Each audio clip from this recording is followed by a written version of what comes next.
স্বাগত জানাচ্ছি বাংলা ভিশনের নিয়মিত আয়োজন এন মোহাম্মদ পাবলিক পার্লামেন্টের সাথে আছে তাইমুর রশিদ। আমার সাথে আজকে আলোচনার জন্য স্টুডিওতে উপস্থিত আছেন চারজন অতিথি। আমার হাতের ডানে আছেন বিএনপি মিডিয়া সেলের আহ্বায়ক অধ্যাপক ডাক্তার মওদুদ হোসেন পাভেল, আছেন গণফোরামের সাধারণ সম্পাদক মিজানুর রহমান। আমার হাতে বামে আছেন বাসদের সাধারণ সম্পাদক বজলুর রশিদ ফিরোজ, আছেন এবি পার্টির চেয়ারম্যান মুজিবুর রহমান মঞ্জু। আপনাদের চারজনকে স্টুডিওতে স্বাগত জানাচ্ছেন। দর্শক, এন মোহাম্মদ পাবলিক পার্লামেন্টের আমাদের আজকের আলোচনার বিষয় প্রতিশ্রুতি ভঙ্গের অভিযোগ। স্টুডিও আলোচনা শুরু করতে চাই AB party chairman Mujibur Rahman Manju, আপনাকে দিয়ে। যশোরের জনসভায় আজকে প্রধানমন্ত্রী তারেক রহমান বলছেন জনগণের শান্তি নষ্ট করে 173 দিন হরতাল করবে, সেই সুযোগ আর কাউকে দেয়া হবে না। বিভিন্ন রকম জুজুবুরির ভয় দেখিয়ে বাংলাদেশের মানুষকে আর পিছিয়ে রাখা যাবে না, মানুষকে দাবিয়ে রাখা যাবে না। স্বার্থান্বেষী মহল সরকারের বিরুদ্ধে বিভ্রান্তি ছড়াচ্ছে। বিএনপি তার নির্বাচনী প্রতিশ্রুতি পালন করবে এবং আগেও তিনি কয়েকবার এই কথাটি বলেছেন, জুলাই সনদ অক্ষরে অক্ষরে বাস্তবায়ন করবেন। এই যে প্রধানমন্ত্রী বারবার বলছেন, তারপরও বিরোধী দল কেন আশ্বস্ত হচ্ছে না? উল্টো বারবার এরকম মন্তব্য আসছে যে বিএনপি উল্টো পথে হাঁটছে, প্রতিশ্রুতি রাখছে না, প্রতিশ্রুতি ভঙ্গ করছে। ধন্যবাদ সবাইকে, ধন্যবাদ দর্শক আপনাকেও। হ্যাঁ, প্রথম কথা হচ্ছে যে আমরা যদি বিএনপিকে দেখি, যে বিএনপি এখন খুব শক্তিশালী একটা সরকারি দল, যার পার্লামেন্টে আপনার 2/3 মেজরিটি আছে। আমরা যদি দেখি বিএনপি ক্ষমতায় আছে 2 মাস, কিন্তু তারও আগে 18 মাস বিএনপি একটা ভূমিধস অবস্থান তৈরি করতে পেরেছে। তার যেই দীর্ঘ 17 বছরের সংগ্রাম, 17 বছরের পরে তার যে প্রধান প্রতিদ্বন্দ্বী, যে তার উপরে জুলুম নির্যাতন করেছে, তাকে চরমভাবে নাস্তানাবুদ করেছে, সে যখন এত ভয়ানকভাবে পরাজিত হয়, এবং এরপর আমরা যখন দেখি যে বিএনপির যে আইকন বেগম খালেদা জিয়া, উনি জেল থেকে বেরিয়ে আসেন, চিকিৎসা নিয়ে দেশে আসেন, ওনার একটা বাংলাদেশের ইতিহাসে সবচেয়ে সর্ববৃহৎ ওনার একটা মানে ফেয়ারওয়েল হয়। এবং এরপরে আমরা যখন দেখি বিএনপির চেয়ারপারসন বা চেয়ারম্যান, যিনি বিদেশে দীর্ঘদিন আপনার নির্বাচনে ছিলেন, তিনি যখন একটা রাজকীয় প্রত্যাবর্তন করেন, তো আমি তো দেখি বিএনপির সব দিক থেকে জয় জয়কার। মানে এখানে আপনি কোনো, তারপর বিএনপির হাজার হাজার লোকের মামলা ছিল, প্রত্যাহার হয়েছে, যারা জেলে ছিল তারা মুক্তি পেয়েছে। বিএনপি পন্থী বলে যাদেরকে চাকরিচ্যুত করা হয়েছিল তারা চাকরি ফিরে পেয়েছে, কেউ কেউ প্রমোশন পেয়েছে। বিএনপির লোকদের যাদের আপনার সহায় সম্পদ দখল করা হয়েছিল, সেই দখল সব ফিরে পাওয়া হয়েছে, কখনো কখনো আরও বেশি পেয়েছে। এবং অতি উল্লাসে বিএনপির কোনো লোকেরা আবার এত বেশি, মানে ক্ষমতায় বিএনপি নাই, কিন্তু ক্ষমতা চর্চা এমনভাবে করেছে যে বিএনপিকে সিরিয়াস কঠোর পদক্ষেপ নিতে হয়েছে, প্রায় 6-7 হাজার নেতাকর্মীকে বহিষ্কার করতে হয়েছে। এরকম একটা অবস্থায় বিএনপি যে বিরোধী দল হিসেবে যাকে পেয়েছে, সেই বিরোধী দলটাও দেখেন, তার কিন্তু খুব অনুগত বিরোধী দল। অনুগত এই অর্থে যে দীর্ঘ 20-25 বছর তারা একসাথেই ছিল, বন্ধুত্বপূর্ণ একটা সম্পর্ক ছিল, এবং একে অপরকে এত ভালো জানে, একে অপরকে এত ভালো করে বোঝে। এবং কিছু কিছু জায়গায় আপনি টোকা দিলে দেখবেন বিএনপি আর জামাত কিন্তু এক হয়ে যাবে। এখনই যখন আপনি আওয়ামী লীগের বিরুদ্ধে কোনো কথা বলবেন, দেখবেন বিএনপি জামাত একসুরে কথা বলবে। এটাও তো একটা অভিনব, একটা অবিস্মরণীয় ব্যাপার। তারপর স্মৃতিচারণ করতে গেলে দেখবেন দুই পক্ষেরই এত স্মৃতি আছে যে দুই পক্ষের চোখেই পানি টলটল করবে অনেক স্মৃতি বলতে গেলে। তাহলে এখন বোঝাপড়া ঘাটতি হচ্ছে। এখন সেটাই প্রশ্ন, যে এত বড় স্ট্রেংথ, এত বড় কিছুর পরও আপনাকে কেন মনে হচ্ছে যে বিরোধী দল ষড়যন্ত্র করছে, বিরোধী দল 100 দিনের হরতাল করবে, বা বিরোধী দল প্রতিশ্রুতি ভঙ্গ করছে? এই ঘটনা কেন ঘটছে? হ্যাঁ, এখন আমরা যদি দেখি যে বিরোধী দলের কাজ কি, আপনি দেখেন, আপনি যদি এখন এখানে পাভেল ভাই আছেন, বা আমি যদি বিএনপির লোকদেরকে প্রশ্ন করি যে আপনারা কি আসলে একদলীয় শাসন চান, বিরোধী দল চান না, ওনারা কি বলবে? অবশ্যই চাই। আচ্ছা, গেল একটা প্রশ্ন। মানে আমি ওনার থেকে প্রশ্ন না জিজ্ঞেস করি, আমি উত্তর না শুনি উত্তর কি বলবেন। দ্বিতীয় যদি জিজ্ঞেস করি কেমন বিরোধী দল চান, দুর্বল বিরোধী দল না একটা শক্তিশালী ভালো বিরোধী দল চান, কি বলবেন ওনারা? শক্তিশালী, ভালো শক্তিশালী বিরোধী দল চাই।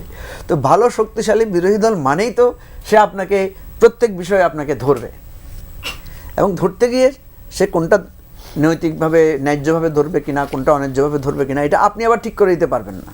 ঠিক আছে, আপনি যদি বলেন যে হ্যাঁ আপনি আমার সমালোচনা করতে পারেন, সে সমালোচনা কখনো ন্যায়সঙ্গত করবে, কখনো অন্যায় সমালোচনাও করতে পারে। আপনি তার অন্যায় সমালোচনাগুলো ধরবেন, আর ন্যায়সঙ্গত সমালোচনাগুলোকে আপনি আপনার কৌশল দিয়ে, আপনার অবস্থান দিয়ে, বুদ্ধিমত্তা দিয়ে আপনি মোকাবেলা করবেন। আমি এখন পর্যন্ত যা কিছু হয়েছে তাতে এমন কিছু হয়েছে মনে করি না যে সরকারি দলের এত টেনশনে পড়ে যাওয়ার মতো কিছু হয়েছে। বিরোধী দল কী কী নিয়ে সমালোচনা করছে? জুলাই সনদ নিয়ে, এটা তো বিরোধী দলের পজিশন বা আমাদের পজিশন আগে থেকে এটা ছিল। বিএনপি যখন নোট অফ ডিসেন্ট দিয়েছে আমরা তো সেটা অ্যাকসেপ্ট করি নাই, আমরা তো বলেছি না আপনাদের নোট অফ ডিসেন্ট আমরা মানি না, আপনারা এটা থেকে ফিরে আসেন। এটা আগেও বলেছি, এখনও বলেছি।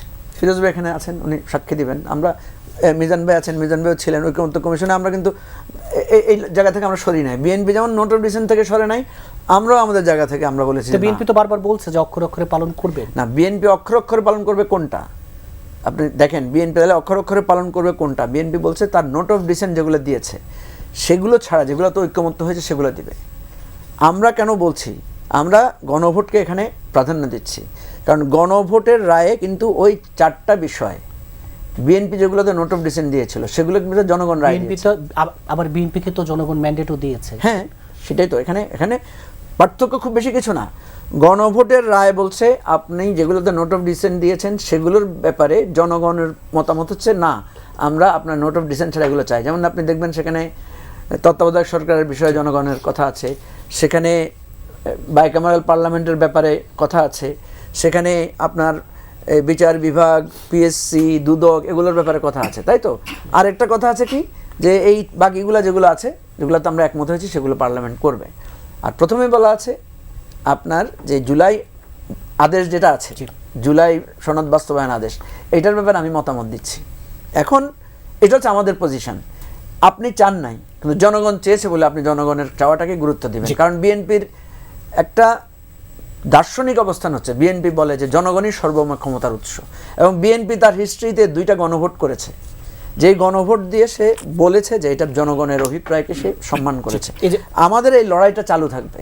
আমরা বিএনপিকে এটা বোঝানোর চেষ্টা করব যে জনগণ চেয়েছে, এটা মেনে নেন, আপনাদের আপনাদের শক্তি ক্ষমতা একটু হয়তো ক্ষুণ্ণ হবে ভাই, আল্লাহর ওয়াস্তে জনগণের প্রতি এটা মেনে নেন, এটাই আমাদের কথা। এখানে কোনো ষড়যন্ত্রের বিস্তারিত আলোচনা করব। জি, গণফোরামের সাধারণ সম্পাদক মিজানুর রহমান, এই যে প্রধানমন্ত্রী আবারও বলছেন যে রাজনৈতিক স্বার্থে গণভোট ও জুলাই সনদ নিয়ে বিভ্রান্তি সৃষ্টির চেষ্টা করা হচ্ছে এবং এ ব্যাপারে যেন জনগণ প্রশ্রয় না দেন। এই যে কিছু ব্যক্তি, রাজনৈতিক দল এখন গণভোটকে ভিন্ন পথে পরিচালিত করতে চাইছেন, বিভ্রান্ত করতে চাইছেন, আসলে বিভ্রান্তির জায়গাটা তৈরি হলো কেন, হচ্ছে কেন? ধন্যবাদ আপনাকে, সেই সাথে আমার সম্মানিত সহ আলোচকগণ এবং বাংলা ভিশনের দর্শক শ্রোতাকে। দেখেন, এই যে গণভোট এবং বিশেষ করে জুলাই সনদ নিয়ে বর্তমানে রাজনৈতিক অঙ্গন উত্তপ্ত। আমরা এই 24-এর গণঅভ্যুত্থানের পরে রাষ্ট্রের কিছু সাংবিধানিক প্রতিষ্ঠানগুলোর সংস্কার দাবি করেছিলাম। আমি একটু এভাবে বলি যে ডক্টর মোহাম্মদ ইউনূস যখন দায়িত্ব নেন এবং ওই মাসের শেষ দিকে তিনি বিভিন্ন রাজনৈতিক দলগুলোর সাথে সাক্ষাৎ করেন, সেই সময়ে আমাদের গণফোরামের প্রতিষ্ঠাতা বাংলাদেশের সংবিধান প্রণয়ন কমিটির চেয়ারম্যান ডক্টর কামাল হোসেনের নেতৃত্বে আমরা গিয়েছিলাম।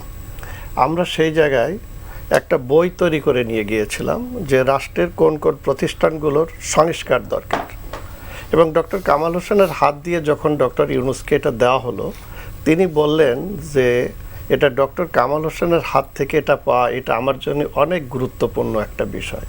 যেমন আমরা বলেছিলাম যে আমাদের এই স্বাধীনতার পর থেকে পর্যন্ত রাজনৈতিক সংঘাত, আমাদের গণতন্ত্র না থাকা, দেশে দুর্নীতি এবং সুশাসন না থাকা, এর পিছনে এই প্রতিষ্ঠানগুলো দলীয়করণ হয়েছে সব সরকারের সময়ে।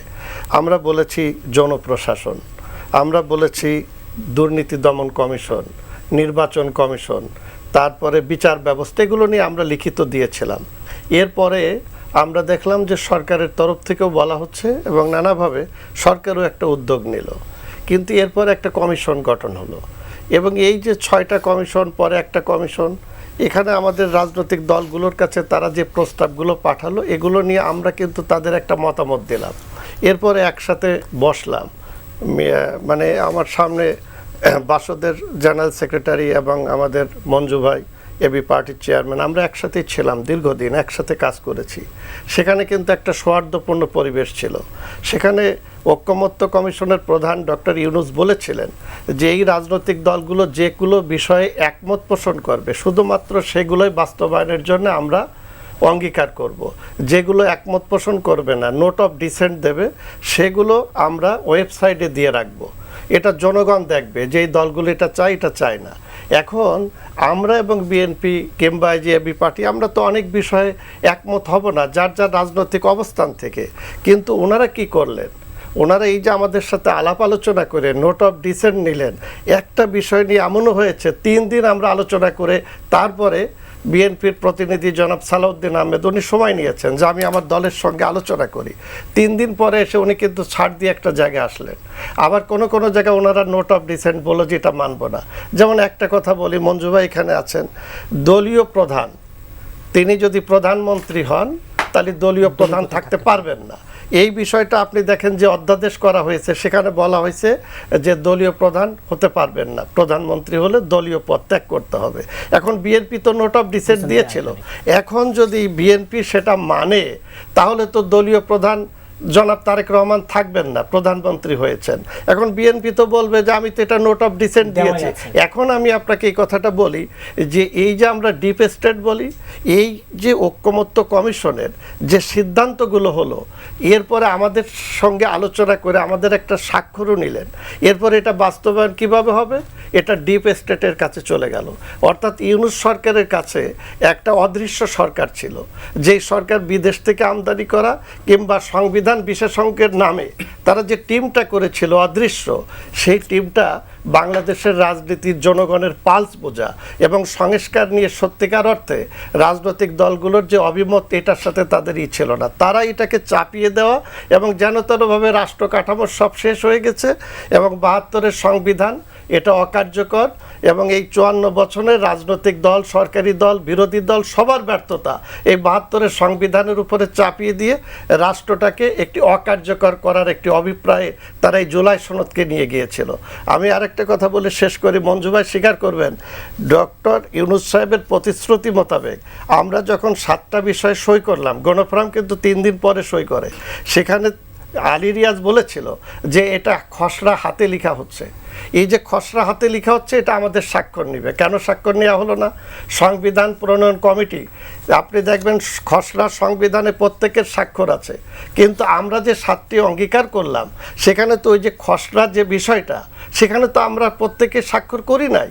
ওটা পরে এমন একটা অবস্থা হয়ে গেল যে জুলাই সনদ নিয়ে সরকারি অন্তর্বর্তীকালীন সরকার একটা ধোঁয়াশা তৈরি করলেন এবং রাজনৈতিক দলের মধ্যে একটা সংঘাত, ভুল বোঝাবুঝি তারা তৈরি করে দিয়ে গেলেন, যে কারণে আজকে সংসদে যেভাবে কাদা ছোড়াছুড়ি করা হচ্ছে। এই যে এতদিন একসাথে আমরা আন্দোলন করেছি, জামাতও তো সাফার করেছে, আমরাও করেছি, দীর্ঘদিন হয়েছে। এখন এই যে রাষ্ট্রের তো সংস্কার দরকার আছে, এ নিয়ে আমরাই করি না, কিন্তু আপনি কি পুরো সংস্কার কিংবা আপনি বলেন যে একটা দলের যে সিদ্ধান্তগুলো বা তার গঠনতন্ত্র সবগুলো পাল্টে দিবেন এই সংস্কারের নামে? এটা তো সবাই মানবে না। এখন রাষ্ট্রের কিছু গুরুত্বপূর্ণ কাজ আছে, দায়িত্ব আছে, সরকারের আছে, আমরা সবগুলো ফেলে শুধু জুলাই সনদ নিয়ে জনগণের কাছে এমন অবস্থা তৈরি করছি যে জুলাই সনদ মানলে সে ভালো আর যদি না মানলে সে খারাপ। এই যে একটা চরিত্রের দিকে নিয়ে যাচ্ছে, এই জায়গার থেকে আমাদেরকে ফিরে আসতে হবে। আবার আপনার কাছে আসবো, বাসদের সাধারণ সম্পাদক বজলুর রশিদ ফিরোজ, যে ধোঁয়াশা তৈরি হলো, ধোঁয়াশা তৈরি করলো কে, এই দায়কার, এবং শেষ পর্যন্ত তিনিও বলছেন এবং সংসদে গিয়ে এখন যে কাদা ছড়াছড়ি, এই দায়কার এবং এই ধোঁয়াশা তৈরির দায়কার এবং সামগ্রিক যে পরিস্থিতি তৈরি হলো। ধন্যবাদ আপনাকে, আমার সহ আলোচক যারা আছেন তাদের সবাইকে এবং যারা দর্শক শ্রোতা শুনছেন। ইতিমধ্যেই আলোচনা করেছেন, মঞ্জু ভাই করেছেন, মিজান ভাই করেছেন এবং পাবিল ভাইও আছেন, বলবেন। আমরা একটু ভিন্ন আঙ্গিকে দেখতে চাই। এই যে বলছেন যে গণভোট এবং জুলাই সনদ এটা নিয়ে বিভ্রান্তি তৈরি করার অপপ্রয়াস, এই গণভোট সম্পর্কে এই যে জুলাই সনদ বাস্তবায়ন আদেশ সম্পর্কে এবং জুলাই সনদ প্রণয়ন প্রক্রিয়া সম্পর্কে আমাদের পার্টির পক্ষ থেকে আমরা সবসময় ভিন্ন মত পোষণ করে আসছি যে এই প্রক্রিয়া আসলে এটা হয় না। এই ঐক্যবদ্ধ কমিশন যখন গঠন হয় বা সংস্কার কমিশনগুলো যখন গঠন হয়, প্রথমে 6টা, তারপরে আরও 5টা 11টা সংস্কার কমিশন হয়েছে এবং 5টা সংস্কার কমিশনের রিপোর্টগুলো নিয়ে একটা ঐক্যমত্য কমিশন, সেটা আলোচনা হয়েছে। আমরা ডক্টর মোহাম্মদ ইউনূসের সাথে আমরা যখন দেখা করতে গিয়েছিলাম আমাদের বাম গণতান্ত্রিক জোটের পক্ষ থেকে, আমরা বলেছিলাম যে কীভাবে বিএনপির যে চিন্তা বা আমাদের যে চিন্তা এই রাষ্ট্রের সংস্কার প্রশ্নে এবং সংবিধানের সংস্কার প্রশ্নে, বা এবি পার্টির চিন্তা বা গণফোরাম বিভিন্ন দলের যে চিন্তা, এই জামাতে ইসলামের চিন্তা, এটা কিন্তু ভিন্ন ভিন্ন আছে। এটা কীভাবে আপনি সব বিষয়ে তো একমত আনতে পারবেন না, তাহলে কীভাবে আপনি ঐক্যমতটা করবেন? উনি সেদিন আমাদের জবাব দিয়েছিলেন স্পষ্টভাবে যে এটা আপনাদের চিন্তা করার দরকার নাই, যে বিষয়ে সবগুলো পার্টি একমত হবেন সেটাই হবে ঐক্যমত্য এবং সেটাই হবে জুলাই সনদ।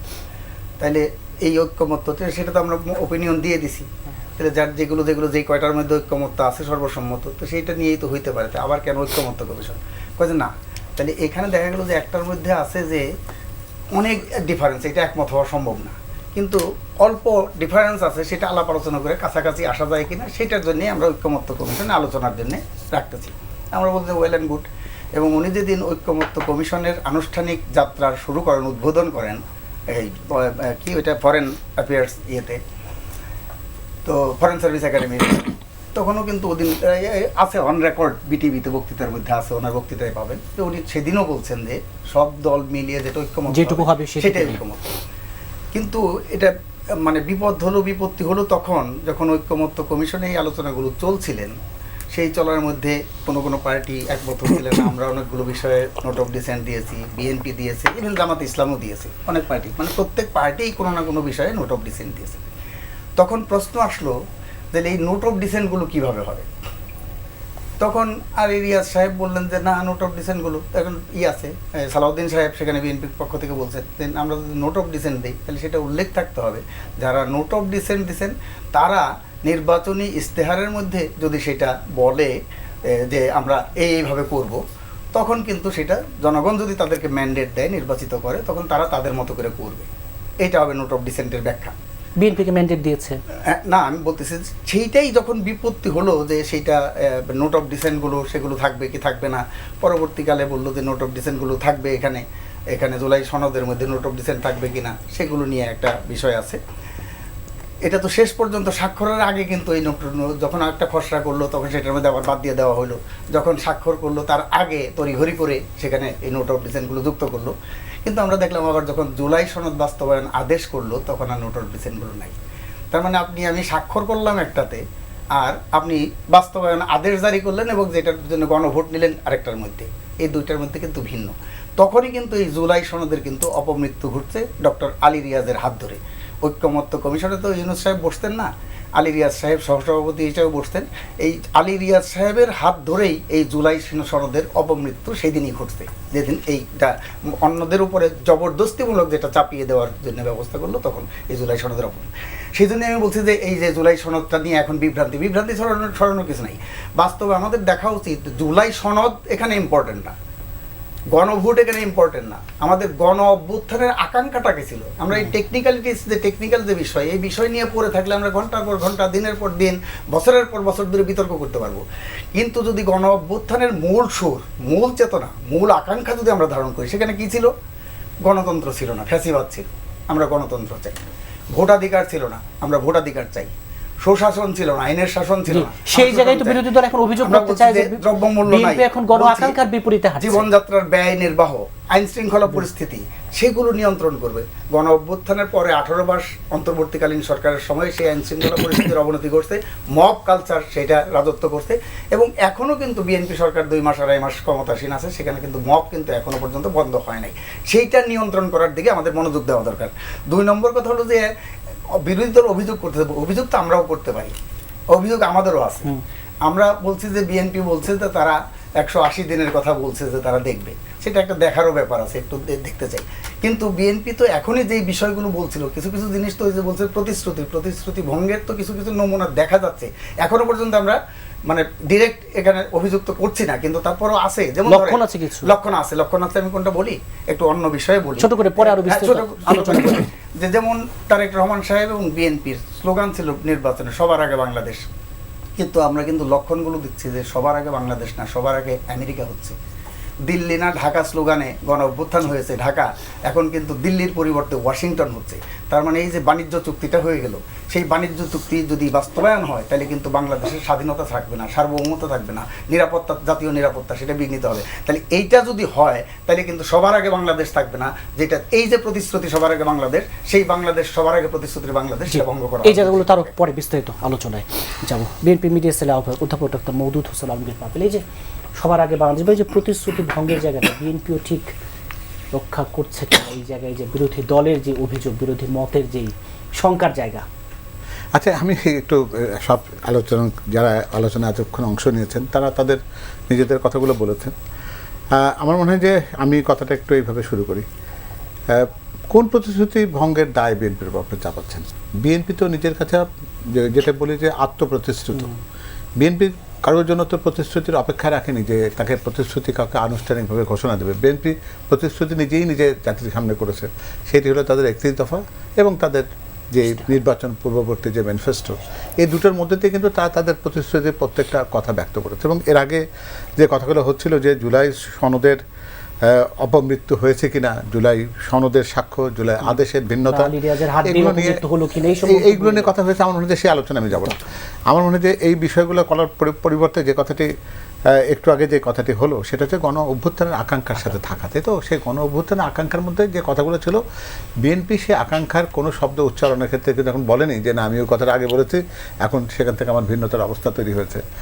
আমরা স্পেকুলেশন অনেক কিছু করতে পারি, সেটা আলাদা জিনিস, কিন্তু বিএনপি কিন্তু আত্মপ্রতিশ্রুত, অর্থাৎ দেশের জন্য জাতির জন্য তার কী করবার অঙ্গীকারটি রয়েছে সেটা কিন্তু বিএনপি সেটা আজকে বলবো কি যে ফ্যাসিবাদ যখন প্রতিষ্ঠিত ছিল সেই সময় 31 দফার মধ্যে দেশের জাতি তার সামনে এনে দিয়েছে।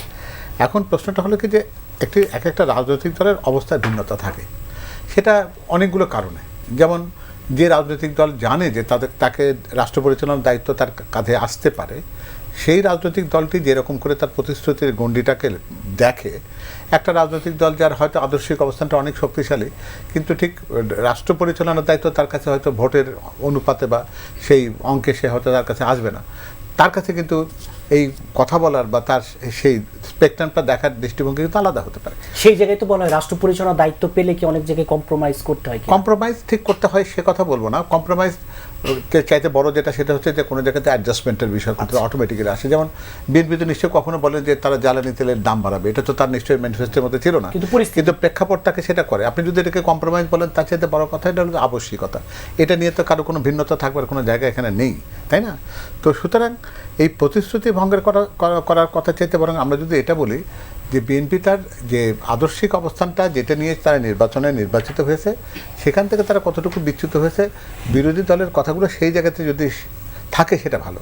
এটি জুলাই সনদের সেই আমি মনে করি যে থিওরিটিক্যাল আলোচনা বা তাত্ত্বিক আলোচনাতে যাওয়ার পরিবর্তে যে জনপ্রতিশ্রুতি ছিল যে আমরা কথা বলতে পারবো, আমরা গণতন্ত্রকে দেখতে পারবো, সব জায়গায় সুশাসন থাকবে এবং আমরা সব জায়গায় দেখব যে একজন ছাত্র তার ছাত্র জীবন শেষ করে তার একটা কর্মসংস্থানের জন্য সে একটা সত্যিকার অর্থে একটা প্রতিযোগিতার ক্ষেত্রে যেন সে বঞ্চনার শিকার না হয় সেটার নিশ্চয়তা দেওয়া এবং ঠিক একই সাথে আমাদের শিক্ষা ব্যবস্থাপনাকে এমন একটা জায়গায় নেওয়া যেখান থেকে আমরা আগামী চ্যালেঞ্জকে মোকাবিলা করতে পারি। আমাদের স্বাস্থ্য ব্যবস্থাপনার মধ্যে দিয়ে আমরা একটা এমন স্বাস্থ্য ব্যবস্থাপনা পাই যেটা সবার জন্য স্বাস্থ্যকে নিশ্চিত করে, আমাদের পরিবেশটা যেন এমন হয় যেটা আগামী দিনের এই বাংলাদেশকে নিরাপদ রাখে।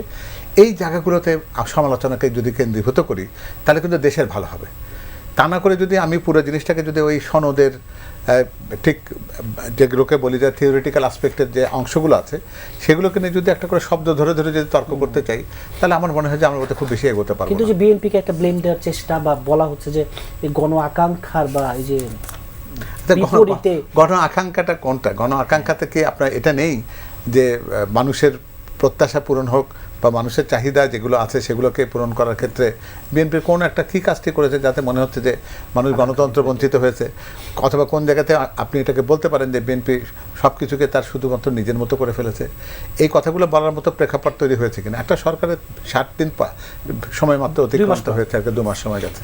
তো এই জায়গাতে আপনি বলতে পারেন যে কথায় দেখবেন এই রাজনৈতিক সংস্কৃতির ভিতরে কিছু পরিবর্তন কিন্তু নেই, এটা কিন্তু বলা যাবে না। আমি জনাব তারেক রহমানের ব্যক্তিগত পর্যায়ে একজন প্রধানমন্ত্রী হিসেবে তার যে সারল্য কিংবা অতি সাধারণ চলাফেরা এটার একটা গুণগত বিষয় কিন্তু আছে, এটা কিন্তু আপনাকে মানতে হবে। আমি হয়তো এটাকে আর ব্যাখ্যা করতে চাই না, কারণ এটা ব্যাখ্যা করার জন্য অপেক্ষাও করেন না, এটা তাকে কেউ বলেওনি যে উনি তো ম্যানিফেস্টোর মধ্যে এটা বলেন না যে আমি খুব সাধারণ প্রধানমন্ত্রীদের জীবনযাপন করতে চাই, তা নয়। এটা উনি বাই ডিফল্ট ধরে নিয়েছেন যে এটার মধ্যে দিয়ে জাতিকে উনি একটা মেসেজ দিতে চান যে উনি কোনো একটা জায়গাতে যে সাশ্রয়ী হওয়ার বাইরে দিয়ে উনি পুরো বিষয়টাকে ভাবেন না। তো সুতরাং এই জায়গাতে আমাদের বোধহয় একটু দেখার দরকার আছে যে জন আকাঙ্ক্ষার যে কথাগুলো নিয়ে আমরা তর্ক করছি সেই আকাঙ্ক্ষার জায়গা থেকে তার বিচ্যুতির কোনো জায়গায় যদি আপনি পান তাহলে সেই কথাগুলোকে যদি আমরা প্রকৃতপক্ষে আনতে পারি সামনে, তখনই হয়তো এই মূল্যায়নটা আমরা সঠিকভাবে নির্মোহভাবে করতে পারবো। তা না হলে কোনো একটা শাব্দিক জায়গা থেকে থেকে এটা যদি দেখি আমরা, তাহলে বোধহয় সেটা বোধহয় খুব বেশি খুব অল্প সময় বিএনপিকে মূল্যায়নের চেষ্টা করা হচ্ছে। না, আমি মূল্যায়ন করতে পারেন, কারণ আমরা তো আগেও যেটা দেখতাম, আমরা কথায় কথা বলতাম না যে আগের সরকার এত জঞ্জাল রেখে গেছে, সেগুলো সাফ করতে অনেক সময় লাগবে, তার আগে কিছু দিতে পারবো না। এই সরকার কিন্তু তার ভাষার মধ্যে কিন্তু এগুলো আনেনি, কারণ দেখবেন যে চ্যালেঞ্জ আপনি নেবেন বলে তো ওখানে গেছেন। আগের যে জঞ্জাল ছিল এটা জেনে তো নির্বাচনে গেছেন, তাহলে আপনি যদি সেটা জেনেই নির্বাচনে যান, তখন যদি সে আগের কাসুন্দির কথা যদি বলেন, তাহলে বুঝতে হবে যে সেই চ্যালেঞ্জ মোকাবিলার সক্ষমতা আপনার ছিল না। যদি না থাকে তার অন্যকে দায়িত্ব দিন। তার মানে কি, আমরা এই চ্যালেঞ্জটার কথা জানি যে সরকার রাষ্ট্রের কাঠামোগুলো সবগুলোকে ভেঙে রেখে গেছে। এরা যদি সারাক্ষণ যদি এই কথাটি যদি আমি জপতে থাকি, তাহলে তো আমি এগোতে পারবো না, তাই না? আমাদের চ্যালেঞ্জটা যেটা সেটা মেনে নিয়ে সামনের দিকের পথযাত্রাটা সঠিকভাবে করবার চেষ্টা করতে হবে। মুজিবুর রহমান মঞ্জু, আমরা জানি যে গত এই একদিন আগে বিএনপি মহাসচিবের একটি মন্তব্য নিয়ে রাজনীতির মাঠে বেশ উত্তাপ আছে যে জামাতকে রাজনৈতিকভাবে নির্মূলে কাজ করতে হবে। এর তীব্র প্রতিবাদ জানিয়েছে জামাত। আবার জামাতও হরহামেশাই এখন বলছে যে বিএনপি এরই মাঝে আওয়ামী লীগের পথে হাঁটা শুরু করেছে, ফ্যাসিবাদের পথ অনুসরণ করছে। এই যে মাত্র 2 মাসের অল্প সময়ের মধ্যেই দুই দলের একসময় যারা দীর্ঘদিন কাঁধে কাঁধ মিলিয়ে এই ফ্যাসিবাদের বিরুদ্ধে আন্দোলন সংগ্রাম করেছে, মার খেয়েছে, ঠিক এই মাত্র 2 মাসের মাথায় এসে এত কথার লড়াই এবং এত বিপরীতমুখী অবস্থান, পাল্টাপাল্টি অবস্থান কেন? এটা তো সবাই বলছে, কারণ এই কথাটাকে নিয়ে কিন্তু কেউ খুব পছন্দ করেন নাই ওনার কাছ থেকে এই ধরনের কথা। কয়েকদিন আগে উনি যখন বললেন যে উনি এখন রাজনীতি থেকে অবসর নিতে চান, সত্যি অর্থে খারাপ লেগেছিল, কারণ ওনার মতো একজন মানে এ ধরনের রাজনীতিবিদকে আমরা যদি মানে হারিয়ে ফেলি বা ওনার শূন্যতাটা আমরা অনুভব করব। দেখেন, আমাদের রাজনীতিতে যে নির্মূল করা, নির্বংশ করে দেওয়া, আমরা অনেক স্লোগান দিয়েছি, অমুকের বংশ করে দাও ধ্বংস, অমুকের গদিতে অমুকের চামড়া তুলে নেব, আমরা এ ধরনের করেছি। আমরা যেটা বলছি যে নতুন অধ্যায়ে ঢুকতে হবে, মানে আমাদেরকে আসলে অনেক শিফট করা দরকার।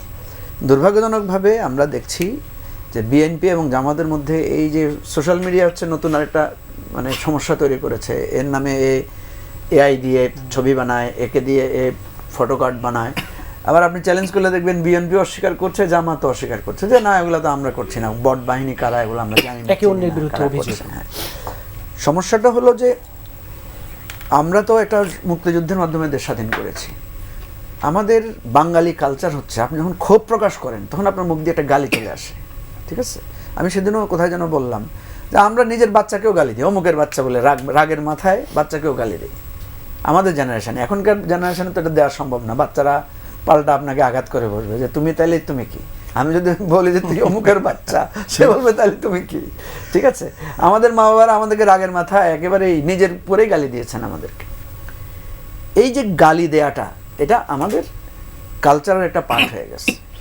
কিন্তু রাজনৈতিক জায়গায় এটার বিস্তার হতে হতে, বিশেষ করে আমরা যেটা জেনজি জেনারেশন দেখেছি, আমরা দেখেছি যে তারা নানা ধরনের স্ল্যাং ব্যবহার করছে। এখন প্রশ্ন হচ্ছে যে আমি আত্মসমালোচনা করি যে শেখ হাসিনাকে যখন আপনার জুলাই অভ্যুত্থানের সময় এই তরুণরা গালি দিয়েছে, ঠিক আছে, তখন কিন্তু আমরা তাদেরকে প্রশ্রয় দিয়েছি বা আমরা এটাকে অ্যাপ্রিসিয়েট করেছি। কেন করেছি? কারণ আসলে শেখ হাসিনা আমাদেরকে মানুষ হিসেবে গণ্য করে নাই, আমাদেরকে পশুর জায়গায় ঠেলে দিয়েছে, আমাদেরকে বিভক্তিটা এমন জায়গায় নিয়ে গেছে যা আমরা আমাদের নাগরিকত্ব হারিয়ে ফেলেছিলাম। তাহলে শেখ হাসিনার পতনের পর আমরা যারা সমস্বরে শেখ হাসিনার বিরুদ্ধে স্লোগান তুলেছিলাম, আমাদের মধ্যে একটা চুক্তি হওয়া উচিত ছিল, সোশ্যাল কন্ট্রাক্ট, যে হবস লক রুশোর কথা তো এখন খুব আলোচনা হচ্ছে। আমাদের মধ্যে একটা চুক্তি হওয়া দরকার ছিল যে ঠিক আছে, শত্রুকে পালিয়ে গেছে, এখন আমাদের মধ্যে বিরোধিতা বা একে অপরের সাথে আমরা সে জায়গায় যাব না, কেউ কাউকে নির্মূল করার চেষ্টা করব না। কারণ আসলে কি কাউকে কেউ নির্মূল করা যায়? নির্মূল করা তো যায় না। আপনি একটা রাজনীতিকে বরং নির্মূল করতে গেলে আমি তো মনে করি বাংলাদেশে জামাত আজকে যে শক্তিশালী অবস্থানে পৌঁছে গেছে, এটার জন্য বিএনপি এবং আওয়ামী লীগের যৌথ অবদান আছে। এই নির্মূলের রাজনীতি করতে গিয়ে তারা এটা করেছেন। তারা কিন্তু কাজের কাজটা কেউ করেন নাই। আইনগতভাবে জামাত যেটা নিজে থেকে বলে যে আমরা বাংলাদেশের স্বাধীনতা সমর্থন করি নাই, এটা তার সেলফ একটা ডিক্লারেশন। আপনি যদি এটাকে রাষ্ট্রীয় অন্যায় হিসেবে নেন, এটাকে আইন করেন, এটা নিয়ে তাকে পানিশ করেন, আপনি তাকে অনবরত এটা নিয়ে তারপর ভোগ করছেন, আবার সময় মতো তার সাথে জোট করছেন, তাকে মন্ত্রী বানাচ্ছেন, তাকে রাষ্ট্রপতি, আওয়ামী লীগ তাকে রাষ্ট্রপতি গিয়ে ভোটের জন্য সমর্থন চেয়েছে, যেটা আমরা শুনি যে 5টা মন্ত্রিত্ব অফার করেছিল জামাতকে। বিএনপি তো মন্ত্রিত্ব দিয়েছেই। ওয়ান্স আপনি অ্যাকসেপ্ট করে ফেলেছেন, একবার আপনি আমাকে গ্রহণ করে ফেলেছেন, ওই পয়েন্ট যেহেতু আপনি গুরুত্ব দেন না, তাহলে ওই পয়েন্ট নিয়ে আপনি আর প্রশ্ন তুলেন না। হ্যাঁ আমি বিএনপি জামাতের দুই পক্ষের নেতাদেরকে বহুবার বলেছি, যে বিএনপি নেতাদেরকে বলেছি জামাতের সাথে আপনাদের এত খাতির, আপনারা জামাতকে বলেন না কেন যে তারা তাদের 71 ইস্যুটা ক্লিয়ার করুক। আবার জামাতের নেতাদেরকে বলেছি যে আপনারা বিএনপির এই যে আপনাদের বিরুদ্ধে আওয়ামী লীগ যুদ্ধাপরাধের একটা মানে অভিযোগ দিয়ে এত বড় মানে কঠিন কাজ করছে, এত শাস্তি দিচ্ছে, এত দমন নিপীড়ন চালাচ্ছে, বিএনপি তো আপনাদের এলাকায়, আপনারা বিএনপিকে বলেন না কেন যে এই বিষয়ে বিএনপি একটা স্ট্রং পজিশন নেয়। কথা হচ্ছে যে এই যে বিএনপি মহাসচিব নির্মূলের কথা বললেন, আমি মনে করি না এটা ওনার মনের কথা, ঠিক আছে, রেটরিক আকারে উনি বলেছেন। এটা আমাদেরকে দুই পক্ষকেই আমাদেরকে নিবৃত্ত করতে হবে, আমরা সেই চেষ্টাটা করেছি দুই পক্ষকে বোঝানোর জন্য। আমি আগের আলোচনার দুটো কথা একটু বলি। এই যে বারবার একটা কথা আসে যে নোট অফ ডিসেন্টটা দেয়া হয়েছে, কিন্তু ঐকমত্য কমিশন বা ইউনূস সরকার এই নোট অফ ডিসেন্টটাকে হাইড করে তারা এক ধরনের ছলচাতুরের আশ্রয় নিয়ে তারা একটা মানে তাদের মত করে একটা জুলাই সনদ বানিয়েছে।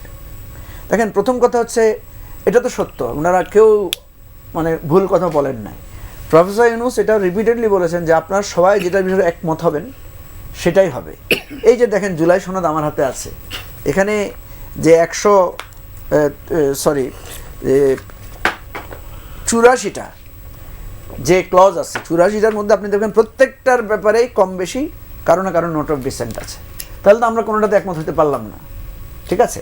তাহলে একমত হওয়ার দুটো নীতি হতে পারে, একটা হতে পারে যে অধিকাংশ লোক যেটাতে একমত সেটাই আমাদের জুলাই সনদ, আরেকটা হতে পারে যে আমরা একমত হতে পারলাম না, আমরা জনগণের কাছে গেলাম যে ভাই আমাদের এই অবস্থা, তোমরা রায় দাও। আমি যেটা মনে করি দুটো কারণে আমাদেরকে ঐক্যমত্য কমিশনে ঐক্যমত্য না হতে পারার কারণে আমাদেরকে গণভোটে যেতে হয়েছে। একটা হচ্ছে আমরা যে সমস্ত স্টেক হোল্ডাররা আলোচনায় বসেছিলাম, আমাদের বাইরেও জনগণ ছিল, আমাদের বাইরেও রাজনৈতিক দল ছিল, আমাদের বাইরেও আর অনেক শ্রেণী পেশার লোকেরা ছিল যারা ওই আলোচনায় অংশগ্রহণ করেন নাই। তারা কিন্তু তাদের ফিডব্যাক দিয়েছেন নানাভাবে, তারা আলোচনায় বিভিন্নভাবে ওয়েবসাইটে মতামত দিয়েছেন। সুতরাং গণভোটের মাধ্যমে আমরা জনগণকে সম্পৃক্ত করতে পেরেছি, যে পিপলের মতামত তো আমরা নিলাম। আমরা বলি না জনগণ এটা চায়, জনগণ চায় কিনা সেটা আমরা নিলাম, এক। দুই নম্বর হচ্ছে আমাদের মধ্যে যেহেতু মতভিন্নতা আছে, বাট অধিকাংশ লোকেরা যেহেতু এটাতে একমত, আমরা এবার পিপলের কাছে যাই। পিপল কি বল? পিপল তো না ভোট দিয়েছে, তো একটা বড় অংশ না ভোট দিয়েছে, তো তাহলে তার তো মতটা এসেছে সেখানে।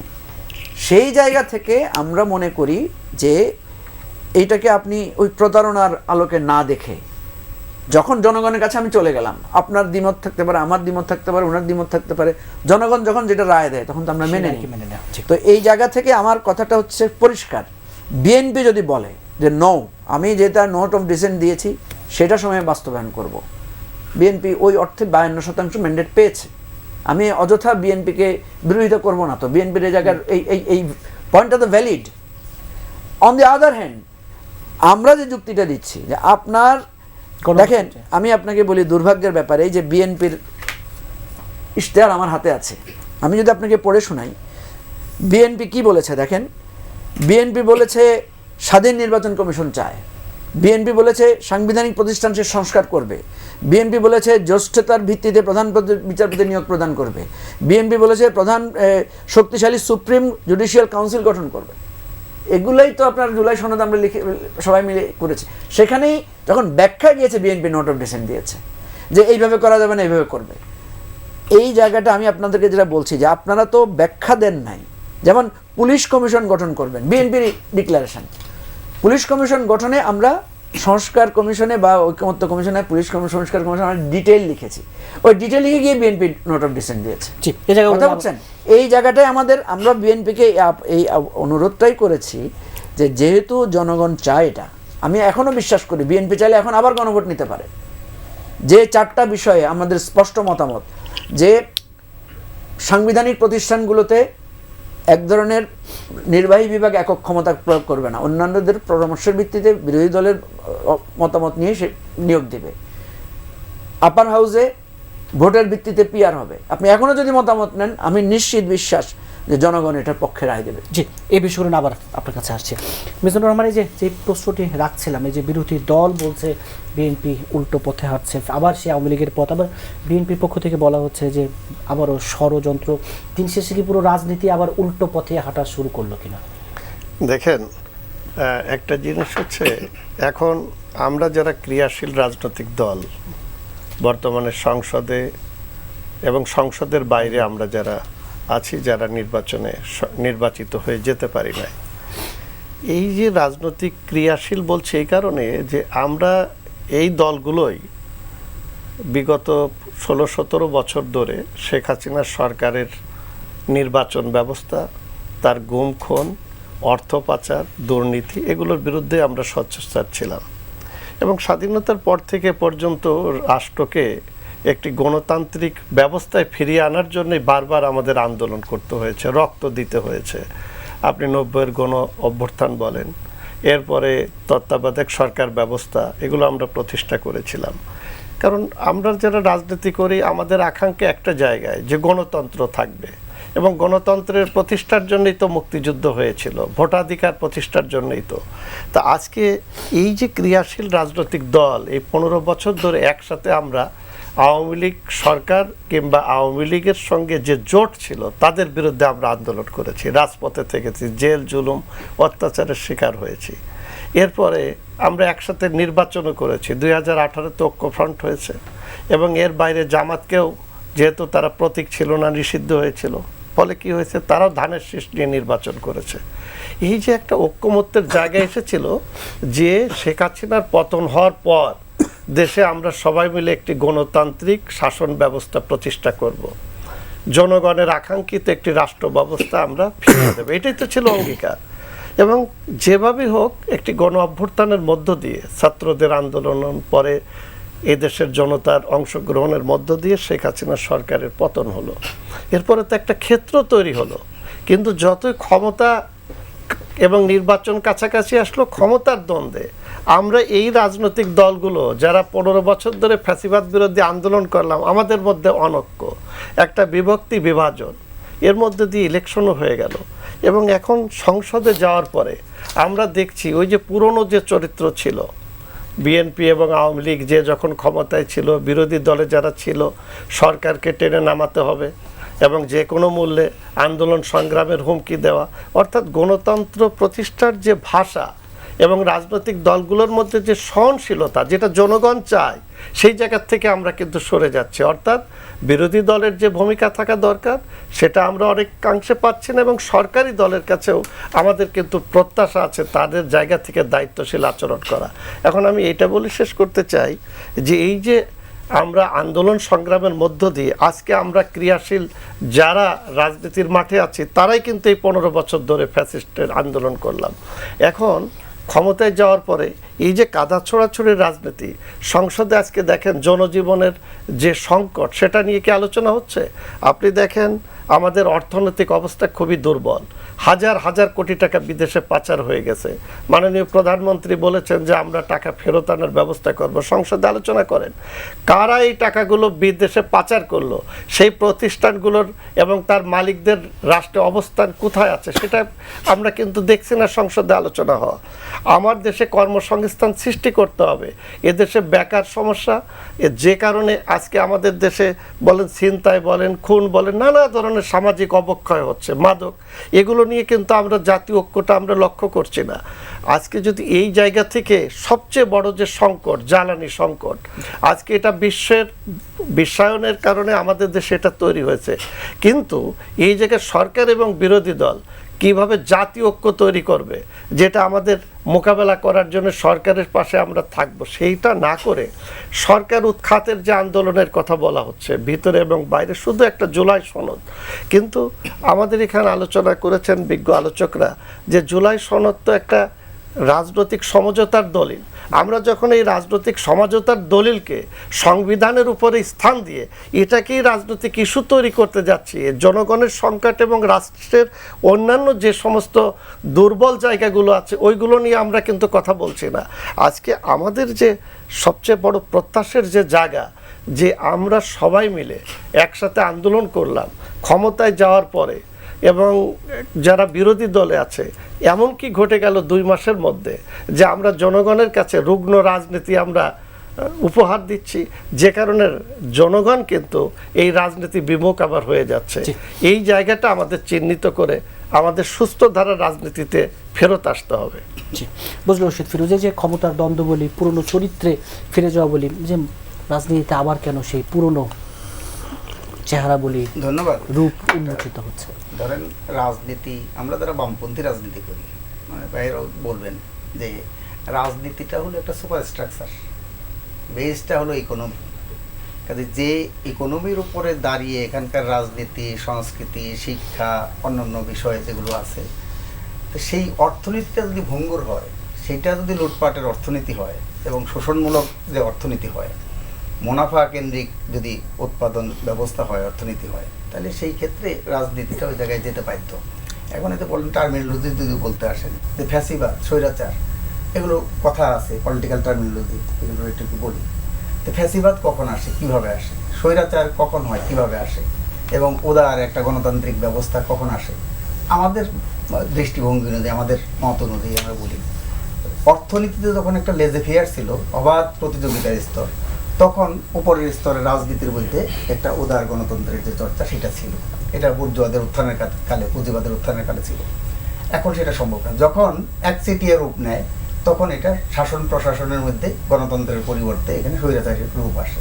যখন এটা সাম্রাজ্যবাদী অর্থনীতির রূপ নেয়, লগ্নি পুঁজি, সেটা যখন অন্য দেশে পাচার করা হয়, সেইখানে এসে এই শাসন প্রশাসনের মধ্যে ফ্যাসিবাদী শাসন, সেই শাসন আছে। তার মানে লেজে ফেয়ার থাকলে তখন গণতন্ত্র, যখন একচেটিয়া হয় অর্থনীতি তখন স্বৈর শাসন, স্বৈরাচার, এবং যখন সাম্রাজ্যবাদের স্তরে যায় তখন এটা ফ্যাসিবাদের জন্ম দেয় শাসন প্রশাসনের মধ্যে। সেই জায়গাটা না বুঝলে ফ্যাসিবাদী হয়ে যাচ্ছে, স্বৈরাচারী হয়ে যাচ্ছে, একই রকম হচ্ছে কিনা, তাহলে দেশের অর্থনৈতিক অবস্থাটা কি সে জায়গায় পরিবর্তন হচ্ছে?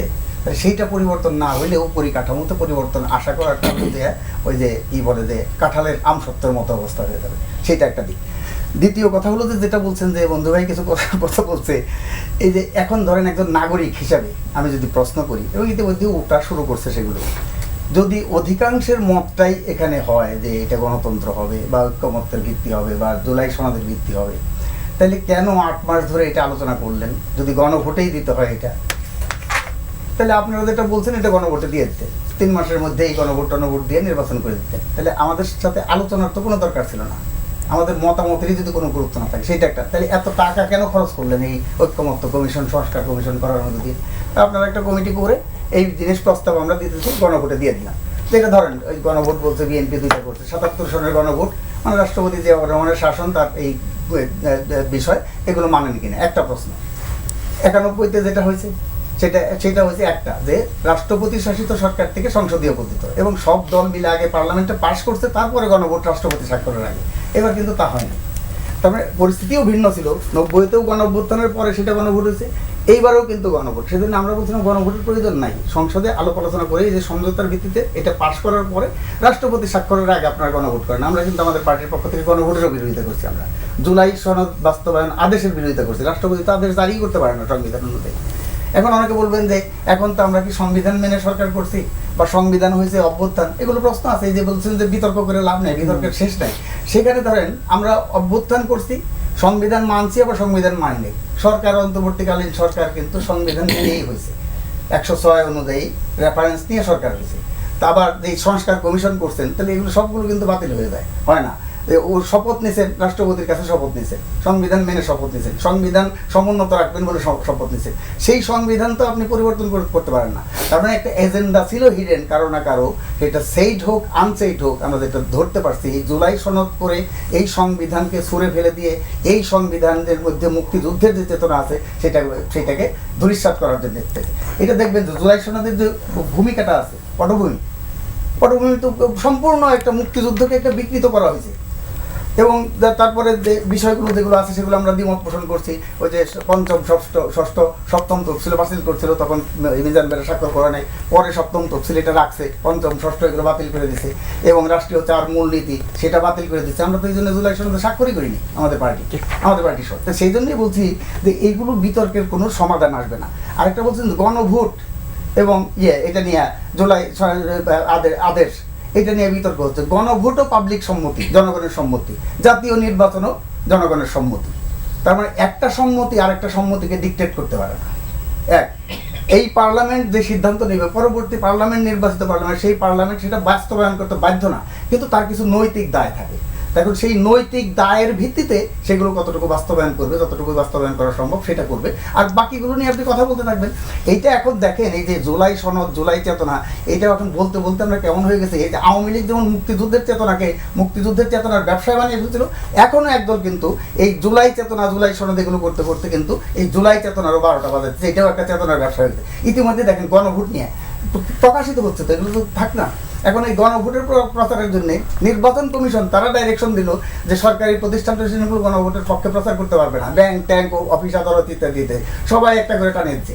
এখন তো টাকা পর্যন্ত দিছে, রাতারাতি ফাউন্ডেশন করে এখানে ওই যে বৈষম্য বিরোধী ছাত্র আন্দোলন, আজকে দেখলাম আসছে বণিক বার্তার মধ্যে বদিউল আলম মজুমদার, তিনিও নাকি 2.5 কোটি টাকা ওখানে নিয়েছেন গণভোটের পক্ষে, হার পক্ষে ক্যাম্পেইন করার জন্য। এই জন্য কীভাবে এটা দেয়?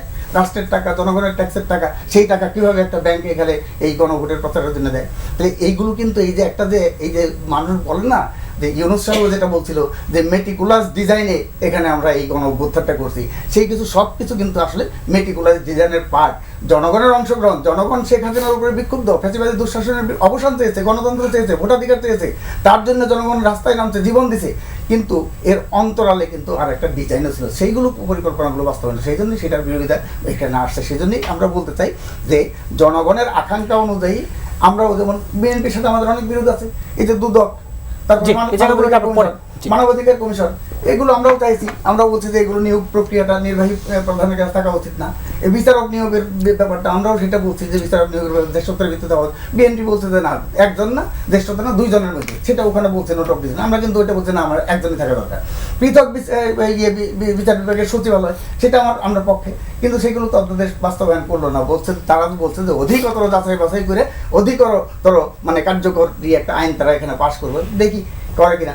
সেটাও হয়তো যদি একটা টাইম ফ্রেম তারা বলে দিত যে আগামী 3 মাসের মধ্যে বা আগামী 6 মাসের মধ্যে আমরা এই বিচার বিভাগ পৃথকীকরণ, বিচারক নিয়োগ এবং পৃথক সচিবালয়, এগুলো 6 মাসের মধ্যে আমরা বিল আকারে আনবো আইন হিসাবে। সেটা যখন করে না, তখন জনগণের মধ্যে একটা সন্দেহ এবং অবিশ্বাস, সেগুলো থাকাটা স্বাভাবিক। জি, অধ্যাপক ডক্টর মঞ্জুরুল ইসলাম পাবেন।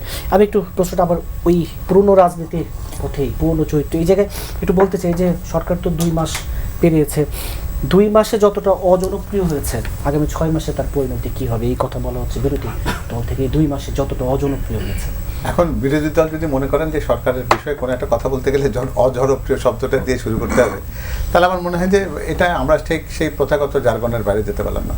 আমার কেন যেন মনে হচ্ছে যে 17 বছর রাজনীতির যে উত্তাপটা ছিল, হঠাৎ করে সেটা নিরুত্তাপ হওয়ার জন্য কারো কারো মনে হচ্ছে যে একটা উষ্ণতার দরকার। সেই উষ্ণতার জন্য কিছু কিছু প্রভোকেটিং শব্দ ব্যবহার করে নতুন করে একটা রাজনীতির উত্তাপ ছড়ানোর চেষ্টা হচ্ছে আর কি। আমার মনে হয় এইগুলো ঠিক আমরা জনপ্রত্যাশা বলতে যে কথাগুলো বলে বলে আমরা মুখে ফেনা তুলে ফেলছি, এর সাথে একদমই যায় না। বরং এটা হতে পারত যে রাজনৈতিক সংস্কৃতির পরিবর্তনের ব্যাপারটা নিয়ে তারা যদি কথা বলতেন, এটা খুবই গুরুত্বপূর্ণ। কারণ আমরা সবাই বলছে যে বিএনপি ফ্যাসিবাদের দিকে যায়, তার মানে কি? তাহলে যে দলটি এই কথাটি উচ্চারণ করছে তার ধারণার মধ্যে তাহলে ফ্যাসিবাদ শব্দটি কোন জায়গায় আছে? অর্থাৎ এত অল্পতেই যদি বিএনপিকে এখনই আওয়ামী লীগের সাথে কম্পেয়ার করা এটা মানে হতে হবে এমন একটা ব্যাপার যে না হচ্ছে না, কেন না হওয়া পর্যন্ত তো আমি উত্তাপ তৈরি করতে পারছি না। সুতরাং এই কথাটাকে একটা আরোপিত উত্তাপ তৈরি করার জন্য সেটা বলার প্রয়োজনটা তৈরি হয়েছে। যে কথাটা খুবই গুরুত্বপূর্ণ সেটা হচ্ছে যে আমরা কেন বলতে পারছি না রাজনীতি সংস্কৃতির একটা পরিবর্তন হওয়া দরকার। আমরা কয়েকটা জায়গাতে যে কথাটা মঞ্জু ভাই বলছিলেন যে একটা সহ অবস্থানের চুক্তি তো হতে পারে। আমরা বলতে পারি যে কতগুলো জায়গাতে আমাদের মধ্যে কোনো মতদ্বৈততা থাকবে না। অর্থাৎ একটা রাষ্ট্রের বৈদেশিক নীতি কী হবে, এটা একটা রাষ্ট্র ব্যবস্থা, একটা সংসদ ঠিক করতে পারবে না যে এটা আমরা কোন অর্থে যেতে চাই, আমার অর্থনৈতিক কাঠামোটা কী হবে, আমার শিক্ষা ব্যবস্থাপনাটা কী হবে, স্বাস্থ্য ব্যবস্থায় আমি কতটা এই জায়গাটা কেন পরিবর্তন হবে। যে একটা 5 বছরের একটা সরকার আসলে বলবেন যে আগে সব কিছু ভুল হয়েছে, আমার নতুন করে শুরু করতে হবে। তাহলে এই পরিবর্তনের ধারাবাহিকতায় যদি থাকি আমরা, তাহলে তো আমাদের একটা বৃত্তের মধ্যে ঘুরপাকি খাচ্ছি। এটা কেন হতে পারবে না যে একটা রিলে রেসের মতো এটা হতে পারে যে আগের সরকার একটা নির্দিষ্ট জায়গা পর্যন্ত পৌঁছে দেওয়ার পরে পরবর্তী সরকার সেটিকে সামনের দিকে এগিয়ে নিয়ে যাবে। আপনি যদি সত্যি সত্যি সামনের দিকে যেতে চান তাহলে কথাটা সেখানে যেতে হবে। তা না হলে ওই জায়গাতে যদি প্রথম দিন থেকে যদি আকাঙ্ক্ষা থাকে যে আমি আরেকবার নির্বাচিত হওয়ার জন্য যত তাড়াতাড়ি সম্ভব নির্বাচিত সরকারকে ফেলে দেবো, সেটাকে নিয়ে যদি আমি মাঠে নামার চেষ্টাটার মধ্যে যদি নিজেকে প্রস্তুত করতে চাই, তাহলে কিন্তু হবে কি, এই যে জিনিসটাকে আপনি মনে করছেন যে আজকে করবেন, তাহলে আপনি কেন ধরে নিচ্ছেন না যে আপনি যদি কোনো কারণে সেই প্রক্রিয়াটাতে সফল হন, তাহলে আপনারও বিরোধী পক্ষ থাকতে পারে, তারাও তো আপনাকে টেনে না হবে। আবার এই টানা হেঁচড়ার দিকে না যাওয়ার পরিবর্তে জনগণ যে জায়গাতে একটা যে কথাটি হচ্ছিল যে জন আকাঙ্ক্ষার ব্যাপার, আমি তো চাইতাম যে বিরোধী দল খুব যৌক্তিকভাবে এই কথাটি বলুক যে আপনারা খুবই তাড়াতাড়ি বলছেন এই কথা, ভালো কথা, যাতে আপনারা অধিকতর যাচাই বাছাই করে এটাকে নতুন করে একটা আইন হিসেবে আনবেন, একটা যে অধ্যাদেশকে আপনারা আইনে পরিণত করতে চাইছেন না, তাহলে আমার মনে হয় যে এটাকে একটা কাঠামোর মধ্যে নেই। কাঠামোটা কি আমরা সবাই জানি যে এগুলোকে যদি সংবিধানে আমরা যদি সন্নিবেশিত না করি তাহলে এগুলো কিন্তু কোনোটাই কিন্তু বাস্তবায়ন হবে না। তাহলে প্রথম দরকার কি, তাহলে সংবিধানটাকে পরিবর্তন সংস্কার যেটাই বলি না কেন এটাকে যদি করতে হয় তাহলে একটা সংবিধান সংস্কারের জন্য একটা কমিটি করার জন্য বিরোধী দলের পক্ষ থেকে দাবিটা উঠছে না কেন? যে যতগুলো কথাগুলো জায়গাতে আমাদের নিষ্পত্তি অনিষ্পন্ন যে জায়গাগুলো আছে সেগুলো করার জন্য একটা দাবির কথা বলি। এবং এরপরে আমি তো মঞ্জু ভাইয়ের কাছে এই প্রশ্নটি হয়তো একটা রাখতে চাই, সেটি হচ্ছে যে আমি কি আগাম একটা গণভোটের সিদ্ধান্ত নিয়ে পরবর্তী পর্যায়ে যা খুশি আমি সংবিধানের পরিবর্তন করে ফেলতে পারবো? এইরকম কোনো ঝুঁকি নেওয়ার সক্ষমতা কি একটা পার্লামেন্টের আছে কিনা? অর্থাৎ আপনি উচ্চকক্ষের প্রবর্তন করবেন, সেটার জন্য আরেকবার নতুন করে গণভোট নিতে হবে কিনা সেই ব্যাপারটি সম্পর্কে কি যারা সংবিধান বিশেষজ্ঞ আছেন তারা কি আপনাকে দায় মুক্তি দিয়ে দিয়েছে? না, একটা গণভোট হয়ে গেছে, আপনাকে আর কিছু করতে হবে না, সব কিছু করতে পারবেন। এতটা অবারিত স্বাধীনতা এই পার্লামেন্টের আছে কিনা? আরেকটা প্রশ্ন আছে যে এমন অনেক কিছু অনিষ্পন্ন জিনিস থাকতে পারে যেটা সংবিধানে সবার সম্মতিতে সংযোজিত হতে পারে, সেই ব্যাপারটি যদি আসে, আমরা বলছি যে প্রধানমন্ত্রী এবং রাষ্ট্রপতির মধ্যে ক্ষমতার একটা ভারসাম্য আনবো কীভাবে? এখন কথা অনেকটা উঠতে পারে যে পুলিশ কমিশন বাস্তবায়নের কথা, অথবা আমরা যেটাকে নির্বাচন কমিশন সংস্কারের কথা বলা হয়েছে। এখন প্রশ্নটা হচ্ছে যে এটা তো এক দাগে এক লাইনেই বলতে হবে, নির্বাচনী ম্যানিফেস্টোতে তো এটা বলা থাকবে না যে আমি এইভাবে করব, এটার প্রক্রিয়া এটা হবে, অত ডিটেল আউট তো করা থাকে না আপনার, তাই না? অর্থাৎ নৈতিকভাবে আপনি ব্যাপারটা মানছেন কিনা। এরপরে যখন সেটাকে আপনি সংবিধানের পরিবর্তনের জায়গাতে যদি বলেন যে না, যদি পরিবর্তন হয় তাহলে পরিবর্তন এই জায়গায় তো আমার কিছু কথা আছে, তাহলে সেই জায়গাতে যুক্তিপূর্ণ একটা আলোচনার মধ্যে দিয়ে এমন একটা ব্যবস্থাপনা করা যায় সেটা সবার জন্য যেন উইন উইন হয়। মূল উইনটা যেন জনগণ করে, রাজনৈতিক দলগুলো নিজেরা জেতার পরিবর্তে তারা যেন জনগণ জিততে পারে এমন একটা সাংবিধানিক ব্যবস্থাপনা যদি প্রতিষ্ঠিত করতে পারে তাহলে জনগণের প্রতি তাদের দায়িত্ব। কিন্তু এই যে জ্বালানি সংকট বলি, অর্থনীতি সংকট বলি, সব মিলে আবার রাজপথে বিরোধী দলের আন্দোলনের হুমকি বলি, সব মিলে কি মাত্র 2 মাস পরে কি সরকার বেশ বিএনপি কি বেশ চাপে কিনা একটা পরিস্থিতি? আচ্ছা, আমার মনে হয় চাপ বলতে কি বুঝি, আপনি যদি বলেন যে অসহিষ্ণুতা তৈরি করবেন, মব সংস্কৃতির জন্ম দেবেন, সোশ্যাল মিডিয়াতে কদর্যতার আশ্রয় নেবেন এবং এমন সমস্ত স্লোগানগুলো আমাদের তারুণ্যের মুখে তুলে দেবেন যে প্রশ্নটা যদি তার বাবা মা, তার অর্থ হতে সে নিজেও বোঝে না, যে জিনিসগুলো নিয়ে 1, 2, 3, 4 পরের অংশটিতে যে কথাটি সে বলছে সেটার অর্থ সে বোঝে, আমি এটা নিশ্চয়ই বিশ্বাস করি না। কারণ ওই কথাটার মানে কি সেটা যদি তার বাবা মাকে জিজ্ঞেস করেন তাহলে বাবা মারা কান লাল হবে, আর অর্থটা শুনলে ওই ছেলেটি বা মেয়েটিও কিন্তু লজ্জায় মাথাটা নিচু করবে। তাহলে আমরা এই অপসংস্কৃতিটাকে আমাদের তারুণ্যের মুখে তুলে দিচ্ছি, জেনজিকে বিভ্রান্ত করছি যে না আমাদের স্লোগানের ভাষা এরকমই হোক, এই স্লোগানের মধ্যে থেকে আমরা জয় পরাজয় কিছু নিষ্পন্ন করতে পারবো। আমরা যদি সেই সোশ্যাল মিডিয়াতে কদর্যতার আশ্রয় নিই অথবা রাজুতে আয় বলে মব সংস্কৃতিকে যদি আমি ধারণ করতে থাকি সারা জীবনের জন্য, তাহলে কি সরকারের প্যারালাল একটা সরকার ব্যবস্থাপনা আছে, এটা কি প্রতি মুহূর্তে আমি দেখাতে চাই? এটা যদি বলি তাহলে আইনের শাসনের কথা তো আর থাকে না, আমাকে তো কোনো না কোনো একটা জায়গাতে আমাকে আমার জায়গায় ফিরতে হবে। বিরোধী দল সংসদে দায়িত্বপূর্ণ আচরণ করবে, এটার মানে কিন্তু এটা এরকম আমরা বলি যে দায়বদ্ধতা, আমরা এটা কি শুধুমাত্র সরকারি দল সংসদের কাছে বা জনগণের কাছে দায়বদ্ধ? বিরোধী দলের কোনো দায়বদ্ধতা নাই। বিরোধী দলের বরং সক্ষমতা সেই জায়গাতে একটা সরকারি দলকে তারা কতটা যৌক্তিকভাবে জনগণের পক্ষ থেকে জবাবদিহিতার মধ্যে আনতে পারে। সেখানে যদি প্রতিটি মুহূর্তে যদি তারা আমরা ক্ষমতায় যেতে চাই এই ব্যাপারটা যদি প্রতি মুহূর্তে যদি তাদের উচ্চারণে প্রতিভাত হয় তাহলে জনগণ কিন্তু এই ধরনের জিনিসগুলোকে পছন্দ করতে চাইবে না, খুবই সঙ্গত হবে, তা চাইবেই না। তো সুতরাং আমার কাছে যেটা মনে হয় যে আমরা এই সমস্ত জায়গাতে না গিয়ে আমরা রাজনৈতিক সংস্কৃতির একটা এমন একটা পরিবর্তন আনি যে পরিবর্তনটা আমাদের দেশকে অন্তত একটা সুস্থ সহিষ্ণু রাজনীতি করবার জন্য তারুণ্যকে প্রভাবিত করে, যাতে রাজনীতি অপছন্দের জিনিস এই যে একটা ধারণা জনমলে একেবারে পরিপূর্ণভাবে প্রতীত হয়ে আছে সেটাকে অন্তত পাশ কাটিয়ে আমরা এটা বলতে পারি যে ভদ্রলোকও রাজনীতি করে, বা রাজনীতি সত্যিকার অর্থে এমন কোনো জিনিস নয় যেটা পরিত্যাজ্য, বরং এটা বলতে পারি যে আমাদের প্রাত্যহিক জীবনের প্রতিটি মুহূর্তে রাজনীতিকে বাদ দিয়ে আমাদের পক্ষে কিন্তু চলা সম্ভব না। সুতরাং রাজনৈতিক পরিমণ্ডলটাকে আমরা বিশুদ্ধ রাখি, সবার জন্য অংশগ্রহণমূলক রাখি, সেটাই হবে প্রকৃত গণতন্ত্রের চর্চা।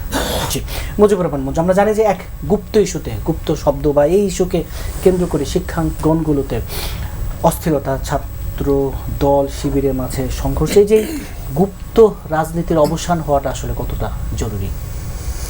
গুপ্ত রাজনীতি তো হয়েছে কেন, গুপ্ত রাজনীতির তো অনেক লম্বা ইতিহাস আছে। আমাদের ব্রিটিশ আমলে দেখবেন, বা আমাদের বামপন্থী আন্দোলনের অনেক স্মৃতি ইতিহাস আমরা পড়ি, যে যখন আমাদের উপরে নির্যাতন নিপীড়ন হতো তখন নানা ছদ্মাবরণে ছদ্মবেশে আমাদেরকে আন্দোলন সংগ্রাম করতে হয়েছে। বিভিন্ন জায়গায় গুপ্ত হামলা করেছে, ব্রিটিশ বিরোধী আক্রমণ, এই সমস্ত ইতিহাসগুলো আমরা জানি। কমিউনিস্ট আন্দোলনের একটা বিরাট মানে অংশ জুড়েই তো আছে এই ধরনের কাজগুলো। এখন ধরেন যে অভিযোগটা জামাত বা শিবিরের বিরুদ্ধে দেওয়া হচ্ছে, আমি মনে করি যে জামাত এবং শিবিরের লোকেরা একটা সঙ্গত কারণে, একটা পরিস্থিতির কারণে তারা গুপ্ত চরিত্র গ্রহণ করেছে বা করে, এটা তাদের স্ট্র্যাটেজি। যে কোনো বিপ্লবী দলেরই এটা তাদের স্ট্র্যাটেজি থাকে। তো কাউকে যদি এটা নিয়ে আপনি খোঁচা দেন, আমি মনে করি যে তার এটা নিয়ে ক্ষুব্ধ হওয়ার দরকার নেই, বরং সে এটাকে ওন করলে চলে, হ্যাঁ আমরা এটা করেছি। আমি তো বরং বলবো যে গুপ্ত হয় নাই হাসিনার আমলে, তাহলে তার মধ্যে ভেজাল আছে। বোঝা গেছে যে সে হয়তো কোনো না কোনোভাবে মানে করে, যেমন আমাদেরকে যখন পুলিশ খুঁজেছে আমরা সবাই তো পালিয়েছিলাম, আমরা সবাই তো নিজের বাড়ি ঘর ছেড়ে অন্য বাড়িতে গিয়ে আশ্রয় নিয়ে নানাভাবে আন্দোলন করার চেষ্টা করেছি, তাই না? আপনি দেখবেন নাহিদকে অ্যারেস্ট করা হয়েছে কোত্থেকে? ওর বাসা থেকে? ওর বাসা থেকে তো করা হয় নাই। তাইলে তখন তো সে একটা গুপ্ত স্থানে ছিল। অতএব এই কথাগুলো আমি মনে করি আননেসেসারি। দেখেন রাষ্ট্রের কাছে এখন গুরুত্বপূর্ণ কি, আমি এই সরকারের যদি ধরেও নিই, যেটা 2 মাসের সরকারের সামনে কয়েকটা সিরিয়াস ক্রাইসিস আসছে। একটা হচ্ছে তার নিজের কোনো দোষ নাই, সেটা হচ্ছে বৈশ্বিক পরিস্থিতির কারণে একটা জ্বালানি সংকট দেখা দিয়েছে। জ্বালানির সংকটকে সে প্রথমে স্বীকার করে নাই, প্রথমে বলছে কোনো সংকট নাই, কিন্তু শেষে এখন তাকে সব কিছু স্বীকার করতে হচ্ছে এবং দামও তাকে বাড়াতে হয়েছে। আচ্ছা ওকে, অসুবিধা নেই, আমরা এটা নিয়ে কথা বলবো না, দাম বাড়িয়েছে। এখন এটার চেইন এফেক্টে কী হচ্ছে, আপনার সামনে দ্রব্যমূল্য বৃদ্ধি হবে। আপনি জনগণকে বলতে পারবেন না যে বৈশ্বিক পরিস্থিতিতে বাড়ছে, আমরা কি করব। জনগণ বলবে হ্যাঁ বৈশ্বিক পরিস্থিতিতে নানা কিছু হবে, ম্যানেজমেন্টের দায়িত্ব তো আপনার। সেই সরকারই তো আমরা চাই যে কঠিন পরিস্থিতি, যেমন আমাদের কোথাও যখন আগুন লেগে যায়, এটা কি সরকারের দোষ? তারপর আমরা সরকারকে তো দায়ী করি, পানি ঠিকমতো গেল না কেন, ফায়ার সার্ভিস ঠিকমতো দায়িত্ব পালন করলো না কেন, নানা কথা তো আমরা সরকারের ঘাটতি কেন হলো। ঠিক আছে, এখন দেখেন হামের পরিস্থিতি, সরকার যদি বলে বারবার যেটা বলছে যে অতীতের ভুল হয়েছে, হামের টিকা দেয় না, কিন্তু জনগণ বলবে যে আপনি এখন কি করছেন সেটার হিসাব দেন। ঠিক আছে, কারণ হামের জায়গায় দেখা যাচ্ছে হসপিটালে মানে যথাযথ অক্সিজেন নাই, আইসিইউতে কাজ করছে না, এটা তো আর মানে আপনি ওই সরকারকে, আগের সরকারকে দায়ী দিলে বেশিক্ষণ আপনি টিকতে পারবেন না। তাহলে দেখেন জ্বালানি সংকট, দ্রব্যমূল্য বৃদ্ধি হচ্ছে, হাম সংকট দেখা দিয়েছে। ভয়ানক যেটা সেটা হচ্ছে অর্থনৈতিক সংকট। আপনি গত 9 মাসে প্রায় আপনার কত হাজার কোটি টাকা, 98,000 কোটি টাকা আমাদের রাজস্ব আদায় হয় নাই, যেটা হওয়ার কথা ছিল। আপনি IMF এর লোন 1.3 বিলিয়ন ছাড় করার কথা, তারা ছাড় দিচ্ছে না, কারণ আপনার নানা পলিসির ব্যাপারে তারা আপনাকে নানা ধরনের করছে যে আপনার সাথে সে সন্তুষ্ট না আপনার কার্যক্রমে। তার উপর আপনি প্রায় 41,000 কোটি টাকার মধ্যে ঋণই করে ফেলেছেন 2 মাসের মধ্যে। এর মধ্যে আপনি প্রতিদিন নানা ধরনের কার্ড বিতরণ করছেন। কার্ড বিতরণটা খুবই পপুলিস্ট একটা কাজ, কিন্তু কিছুদিন পরে দেখবেন এটা নিয়েও বৈষম্য তৈরি হবে। কারণ কেউ বলবে যে 27,000 লোক কার্ড পাইছে, আমি কেন পাইলাম না। কৃষক বলবে 35,000 লোক কার্ড পাইলো, আমি তো পাইলাম না। এইগুলো শুরু হবে কিছুদিন পরে। অর্থাৎ সরকারের সামনে এই ধরনের সিচুয়েশন। এই জায়গায় যে ক্যাম্পাসগুলো, শিক্ষাঙ্গনগুলো যেন সেটা আমি বলছি। ছোট করে এর মধ্যে দেখেন আবার শুরু হচ্ছে বিদ্যুৎ সংকট।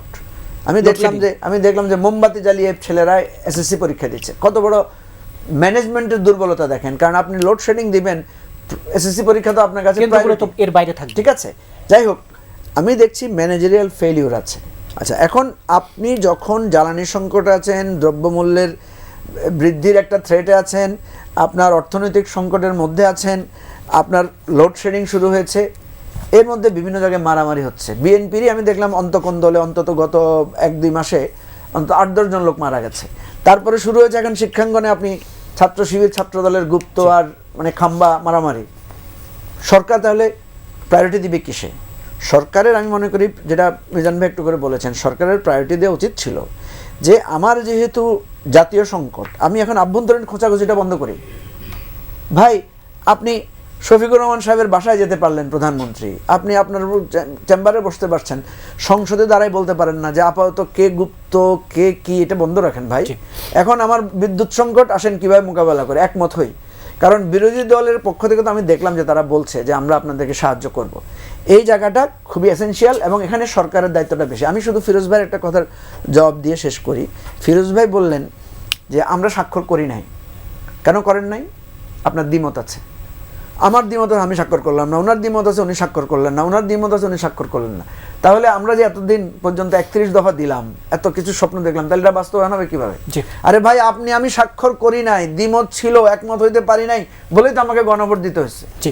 আপনি সবসময় দেখবেন আমরা যখন নিজেরা কিছু করতে পারি না, তখন আমরা আদালতের কাছে যাই না, আমরা থার্ড পার্টির কাছে যাই না, আমাদের কাছে গণভোটটা এসেছে। দেখবেন আপনি এই কথাগুলো পত্রিকা খুঁজলে, টেলিভিশন খুঁজলে পাবেন যে বারবার বলা হয়েছে এটা আইনি ভিত্তি। কি গণভোট দিতে হয়েছে আইনি ভিত্তির কারণে, কারণ আমাদের এই ঐকমত্য কমিশনের কোনো আইনি ভিত্তি নাই। শুধু জনগণ যখন ভোট দেবে তখনই আইনি ভিত্তিটা তৈরি। মিজানুর রহমান, এই যে শিক্ষাঙ্গনগুলোতে অস্থিরতা, সেই জায়গায় আপনিও কি মনে করেন কিনা যে মুজিবুর রহমান মঞ্জু বলছেন সরকারের অগ্রাধিকারে মানে নির্ধারণে কোথাও কোনো না, এখানে সবচেয়ে বড় যে বিষয়টা দাঁড়াচ্ছে সেটা হচ্ছে যে আমরা আমাদের দল থেকে সবসময় বলি যে রুগ্ন রাজনীতি, এই রুগ্ন রাজনীতি থেকে সুস্থ ধারা রাজনীতিতে ফিরে আসা। এবং সেই জায়গায় দেখেন এখন যেটা হয়েছে, অবিশ্বাসের রাজনীতিটা হয়েছে কাদের মধ্যে। আমি একটু আগেও বলেছি, আমরা যারা 15-16 বছর একসঙ্গে গণতন্ত্রের জন্য আন্দোলন সংগ্রাম করেছি তাদের মধ্যে একটু আগে যে কথাটা আসলো গুপ্ত রাজনীতি, যেখান থেকে অবিশ্বাসটা শুরু হয়েছে এবং আরও সংঘাতের দিকে রাষ্ট্রকে নিয়ে যাওয়া হচ্ছে। দেখেন মঞ্জু ভাই বলেছেন একসময় বিপ্লবী কমিউনিস্ট পার্টি সর্বহারা বা এই যে নকশাল গণবাহিনী, আমার বাড়ি মাগুরা, আমরা সেখানে ছোটবেলায় দেখেছি যে স্কুলের মাঠে বসে আছি, ফুটবল খেলছি, সেখানে প্রায় 30-40 জন অস্ত্র নিয়ে মাঠ থেকে লুঙ্গি পরে উঠে চলে আসছে। তারা কারা? এরা বিপ্লবী কমিউনিস্ট পার্টি বা ইত্যাদি ইত্যাদি। এখন তারা তো গুপ্ত থেকে কি করেছে, তারা তাদের নিজেদের রাজনীতি করেছে। আর আমরা বিগত সময়ে যেগুলো শেখ হাসিনা বলতো যে কোথাও বড় ধরনের অঘটন ঘটলে বলতো যেটা জামাত শিবির করেছে এবং তারাই দলের মধ্যে ঢুকে এগুলো করেছে। এখন এই যে অভ্যুত্থানের পরে আপনি দেখলেন যারা এই ধরনের মানে অভ্যুত্থানে যারা অংশগ্রহণ করেছে তাদের মধ্যে একটা অংশ, এবং তারা খুব ভালো ফিগার, তারা বলছে যে এখন তার আবির্ভাব হলো, এখন সে প্রকাশ্যে রাজনীতিতে আসলেন। কিন্তু তাদের অতীতে দেখা গেছে ছাত্রলীগের মধ্যে বিভিন্ন পদ পদবি ছিল। এই যে ছাত্রলীগের মধ্যে থেকে আপনার রাজনীতি করা, গুপ্ত রাজনীতি করা, এটা তো কোনো রাজনৈতিক দলের আদর্শ হওয়া উচিত না। এবং সেখানে আপনি ছদ্মবেশে কিংবা গোপনে অন্য দলের মানে ছিল মেরে সেখানে কি করেছেন, নাশকতা করেছেন। আপনি না করলেও তো আপনার বিরুদ্ধে অভিযোগগুলো আসছে। এই যে করে যেটা করা হয়েছে, এখন কি হচ্ছে, এই গুপ্ত যারা ছিল, এখন ধরেন এই যে ছাত্র দলের মধ্যেও যদি কোনো রকমই হয়, এখন তো প্রধানমন্ত্রী সরাসরি বলছেন যে আমার দলের মধ্যেও গুপ্ত যারা তারা তো ঢুকে পড়েছে। এটা কিন্তু জনগণ বিশ্বাস করছে। তো এই যে আমরা অবিশ্বাসের রাজনীতিতে চলে গেলাম। আর একটা জায়গায় যদি দেখেন যে সংসদ গণতন্ত্রের মূল ভিত্তি, যদি আমাদের বিশেষ করে সংসদীয় গণতন্ত্রে, কিন্তু সংসদ কিন্তু কার্যকর হচ্ছে না। আপনি যদি এই 2 মাসের যদি খেয়াল করে দেখেন যে আজকে যেটা স্পিকার বললেন যে সেখানে কি হচ্ছে, প্রধানমন্ত্রী না থাকলে মন্ত্রীরা এবং সংসদ সদস্যরা বক্তব্য দিচ্ছেন না। অর্থাৎ আমরা কি ঘুরে ফিরে এক ব্যক্তির কাছে ক্ষমতাকে কক্ষিগত করে দেওয়ার একটা প্রয়াস দিচ্ছি যে প্রধানমন্ত্রীকে খুশি করে কথা বলা, এবং প্রধানমন্ত্রী থাকলে আমরা কথা বলবো, নাহলে আমরা কথা বলবো না। এই যে এক ব্যক্তির কাছে আবার ক্ষমতাকে কিভাবে ক্ষমতায়ন করা যায় এবং তাকে খুশি করে কথা বলা, এটা গণতন্ত্রের জন্য কখনোই শুভ লক্ষণ না। জি, বজলুল রশিদ ফিরোজ, যে অবিশ্বাসের রাজনীতি, গুপ্ত রাজনীতির অবসান এবং ক্যাম্পাসগুলোতে অস্থিরতা। ধন্যবাদ। এখানে গুপ্ত শব্দটা আসছে কেন? এটা হলো যে গুপ্ত, এগুলো গুপ্তচর, গুপ্ত হামলা, গুপ্ত হত্যা ইত্যাদি ইত্যাদি আছে, এগুলো নেগেটিভ অর্থে ব্যবহৃত হয়। আবার ধরেন যে এখানে গুপ্তধন এটাও আছে। আর বামপন্থী রাজনীতির ক্ষেত্রে বা সংগঠন যাদের নিষিদ্ধ থাকলে তাদের নিষিদ্ধ দলগুলোর সংগঠনগুলো তাদের কার্যক্রম চালাইতে গেলে পরে তারা আন্ডারগ্রাউন্ডে করে, মানে সেখানে তাদের বিভিন্ন নামে নানা নামে সেগুলো করে। কিন্তু তারা তো তাদের নিজেদের রাজনীতি করে। হ্যাঁ, তাদের নিজেদের রাজনীতি করে কৌশল হিসেবে। একটা কৌশল একটা আছে আর একটা অপকৌশলও আছে। এখন ধরি যে গুপ্ত বললে, যে গুপ্ত যদি কেউ বলে, আমাকে গুপ্ত বললে পরে যে আপনি গুপ্ত রাজনীতি করেন, আমি তো এটাকে করবো না, অস্বীকার করবো না। যদি করে থাকি, আমি আমার দল নিষিদ্ধ আছে তো আমি গুপ্ত রাজনীতি করতে পারি। কিন্তু সেই গুপ্ত রাজনীতি করতে গেলে যখন যাদের বিরুদ্ধে আমি রাজনীতি করি তাদের ভিতরে ঢোকে, এখন ধরেন বিএনপির মধ্যে থেকে গুপ্ত করলে, ছাত্র দলের মধ্যে থেকে গুপ্ত করলে সেটা একরকম ছিল, বা অন্য কোনো পার্টি। এখানে যার বিরুদ্ধে আমি লড়াই করতেছি তার মধ্যেই আমি গুপ্ত। তার মানে কি ছাত্রলীগ যে অপকর্ম করছে, যে হেলমেট বাহিনী, আবরার হত্যা, এগুলো দায়িত্ব নিতে হবে না?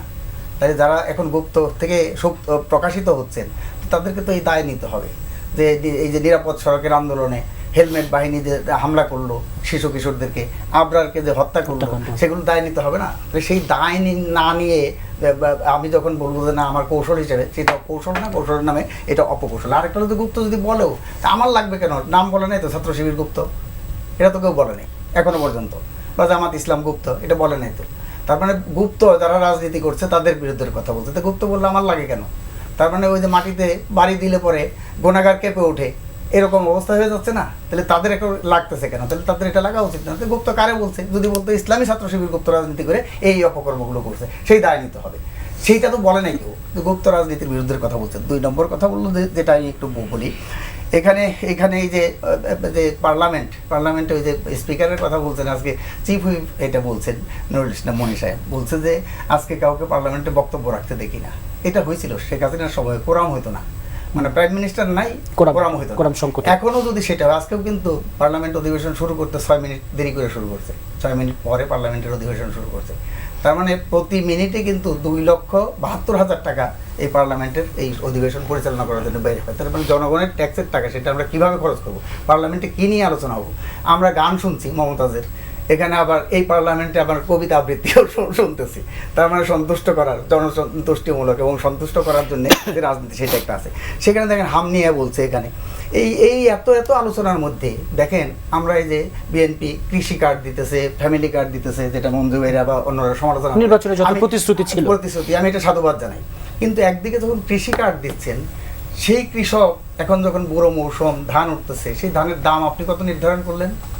গত বছরও কেজি প্রতি 36 টাকা ছিল, এবং ধানের চালের দাম যেটা ছিল 48 টাকা, সেটাকে 49 টাকা করছেন, ধানের দাম 36 টাকা রাখছেন, এটা করছেন।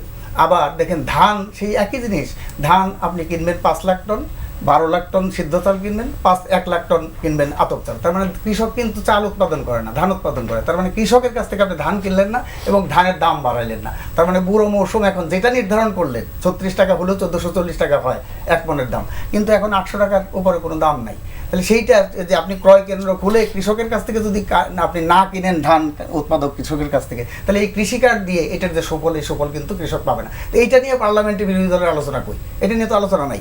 সেখানে ধরেন এই যে জ্বালানির দাম, এটা ঠিকই বলছে যে একটা কমিটি করে দিল, এটা আমরা সাধুবাদ জানাই। কিন্তু দেখেন এই যে রোগী মারা যাওয়ার, এই ডাক্তার আসিবার পূর্বেই রোগী মারা গেল। এখন দেখেন আমরা ওই যে বলি যে শেখ হাসিনা ফ্যাসিবাদ যা যা করতো, আমরা সেগুলোর পরিবর্তন চাইতো। কিন্তু দেখেন জ্বালানি তেলের দামটা বাড়ালেন কিভাবে? নির্বাহী আদেশে বিপিসি এটা বাড়িয়ে দিল। তার মানে একটা এনার্জি রেগুলেটরি কমিশন আছে তো আমাদের, সেখানে গণশুনানি হইতো, ভোক্তা, সরকারি দল, অমুক সমুক, সেখানে আমরা পার্টিসিপেট করতাম। কিন্তু শেখ হাসিনাও শেষের দিকে এসে এই নির্বাহী আদেশে জ্বালানির দাম, বিদ্যুতের দাম, তেলের দাম এগুলো বৃদ্ধি করতো। এই সরকারও কিন্তু তাই করলো, এই গণতান্ত্রিক গণ অভ্যুত্থানের পরে নির্বাচিত সরকার। তাহলে এই কমিটিটা আপনি আগে করলে না, হয়তো দাম বাড়িয়ে দিয়ে তারপরে আপনি কমিটি করলেন, তো এইটার কি আর মূল্য থাকে? সেই জন্যই বলছি যে কোন কাজটা করবেন, যথাসময়ে যথা কাজটা না করলে পরে, ঝড়ের সময় আম কুড়াতে না গেলে পরে গেলে আপনি কিছু পাবেন না। সেই জন্যই যথাসময়ে যথা কাজটা করা দরকার, সেই প্রতিশ্রুতিগুলো রক্ষা করে। একটা কথা বলে আমি শেষ করি, এখানে যেটা বলছেন আজকে যশোরে তারেক রহমান সাহেব, আমি এটাকে পজিটিভলি নিতে চাই, যে শান্তি নষ্ট করে হরতাল করতে দেব না। আমরা হরতাল করতে চাই না।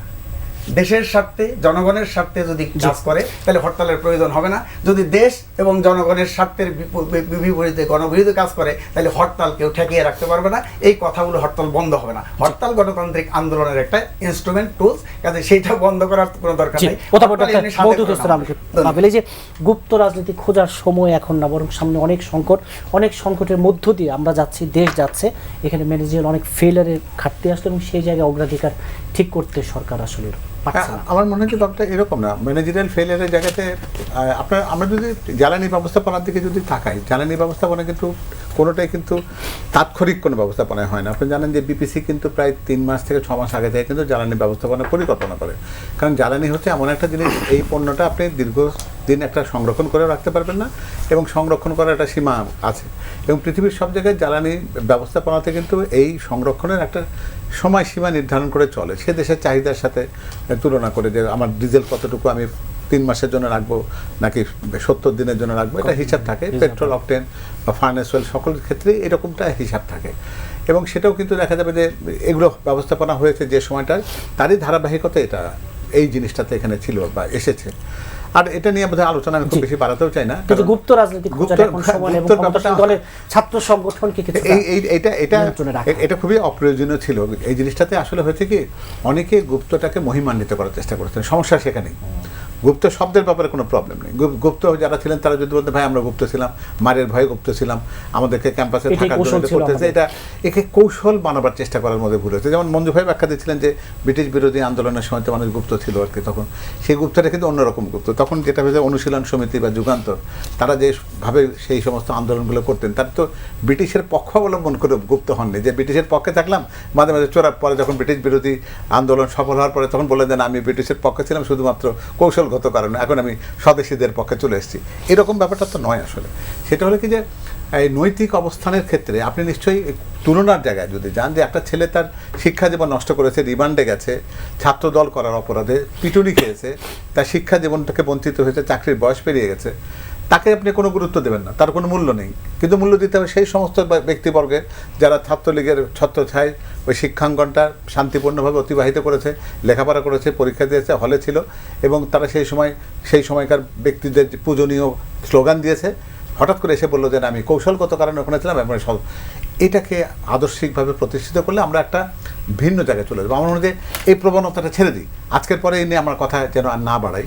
আমরা মনে করি যে গুপ্তরের ব্যাপারটি এটা কোনো গৌরবের জিনিস ছিল না, এটা বরং বলতে হবে যে সেই সময় একটা সুবিধাবাদী একটা অবস্থান, যে অবস্থান নিয়ে আর যাই হোক গৌরব করা কিন্তু বিভিন্ন ক্যাম্পাসে এখন যে ছাত্রদল না, এটা নিয়ে কেন ধরছি এটা, কারণ হচ্ছে যে গুপ্তকে মহিমান্বিত করার চেষ্টা যতদিন চলবে এটার বিরোধিতা ছাত্ররা সেই যাওয়াটা করবে। কারণ যারা রক্ত দিয়েছে একদিকে, যে সময় তারা পিটুনি খেয়েছে, হলে থাকতে পারেনি, তাদের বিপরীতে তার যে বন্ধুরা সেই সময় আরামে আসেছিল, তারা এখন গুপ্ত হয়ে বেরিয়ে এসে বলবে যে আমি ঠিক একই রকম অবস্থান বা একই রকম মর্যাদা চাই। এই জায়গায় মর্যাদার সংঘাত তো হবেই। আপনি তো সবাইকে তো, রাজাকারকে তো আপনি রাতারাতি মুক্তিযোদ্ধা বানিয়ে দিতে পারেন না, যে আমি রাজাকার হয়েছিলাম, আমি মুক্তিযুদ্ধের পক্ষেই ছিলাম কিন্তু কৌশলগত কারণে আমি রাজাকার ছিলাম। কিন্তু এই কথা বলে তো আপনি ক্যাম্পাস নিয়ন্ত্রণ নেয়ার চেষ্টার, এটা মোটেও আকাঙ্ক্ষিত না।